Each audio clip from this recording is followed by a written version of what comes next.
Сәлем достар, Түркияның ең қарт актерінің бірі Қилы күндер сериалында Назив Ақсақалдың рөлін керемет сомдап, өзін қамқор әке, сүйікті ата ретінде көрсете білген актер Четин Текиндор жайлы видео дайындауымды көп көрермен сұраған екен.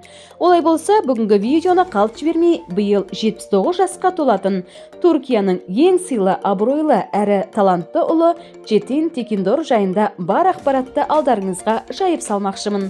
Көруді бастамас бұрын әдеттегідей видеоға лайк басып, комментарий қалдырып, қоңыраушаны бір жетіп қоюды да ұмытпаңыз. Ал кеттік ендеше. Четин Текиндор 1945 жылы 16 шілдеде Түркияның Сивас қаласында дүниеге келген. Оның ата-анасы шығармашылыққа мүлдем қатысы жоқ қарапайым адамдар еді.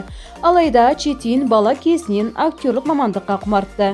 Орта мектепті аяқтап, қайда оқуға түсу керек деген сұрақ туындағанда, ол ойланбастан өнер жолын таңдады. Актердің кино өнеріндегі мансабы Кішкентай аға атты шағын сериалдан басталды.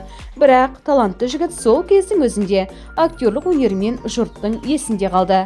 Үлкен саналы кинематографияға келетін болсақ, бірінші рөл Лапок фильміндегі эпизодтық рөлдердің бірі болды. Бірақ мұндай кішкентай бастапқы рөлдерде көрерменнің жадында қалып, жан дүниесінде айтарлықтай із қалдырды. Қазіргі уақытта Четин Текиндор ұлғайған жасына қарамастан өз кейіпкерлерін сәтті сомдап, жанкүйерлерін жаңа рөлдермен қуантуды жалғастырып келеді. Соңғы рөлдердің бірі Мехмет әлемді жаулаған Фатих сериалы 2017 жылы шықты және Четин ондағы ең маңызды және басты рөлдердің бірін ойнады. Сондай-ақ Түркия жерінде ғана емес, басқа да шет мемлекеттерде көрерменнің көзайымына айналған Зимородок телесериалында да басты кейіпкердің бірін сомдады. Четин Текиндор актерлік өнермен қатар екі университетте бірден актерлік шеберлікте сабақ беріп, ұстаздық жолында да аянбай тер төкті. Мол тәжірибесімен, білімімен қаншама жасты сусындатты. Тек актерлік өнерге баулып қана қоймай, өзінің өмірлік тәжірибесімен де бөлісті.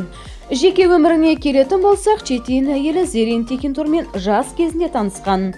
1988 жылы үйленген әйелі өзінен 20 жасқа кіші болатын. Ол да өнер адамы. Тыйым салынған махаббат телехикаясындағы мадмуазель рөлімен танымал.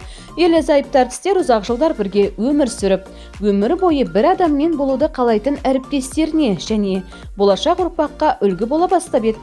Өкінішке қарай олардың отбасылық өміріне де сыза түсіп, жұлдызды жұп 1999 жылы ажырасып кетті. Олардың Хира Текиндор атты 1989 жылы туған ұлы бар. Четин Текиндор осы уақытқа дейін 25-тен астам сериалдар мен фильмдерге түскен. Жасы келіп қалғанына қарамастан Instagram парақшасында тәп-тәуір жүргізіп қояды. Оның парақшасынан ұлын өте қатты жақсы көретінін аңғару қиын емес. Бұрынғы әйелі де өте сұлу әрі талантты. Әйелінен ажырасуының себебін сұрағанда, актердің өте қиын жан екен, бәрі де өз қалағандай болғанын талап ететін айтқан. Ал актердің қалауы әйелінің үйде отыруы еді. Ал талантты және дарынды актриса үйде отыруды жөн таппады. Актер ажырасқаннан кейін жеке өмірін өте құпия ұстайтын болған, дегенмен қарт актердің Түркияның киноиндустриясына сіңірген еңбегі зор. Достар, осымен бүгінгі видео тамам. Сіз Четин Текиндордың қай рөлі сәтті шыққан деп ойлайсыз? Комментте өз ойыңызды жаза кетіңіз. Сіздермен болған әдеттегідей Асем ТВ арнасының жүргізушісі Асем Жұмалиева. Келесі кездескенше аман сау болыңыздар.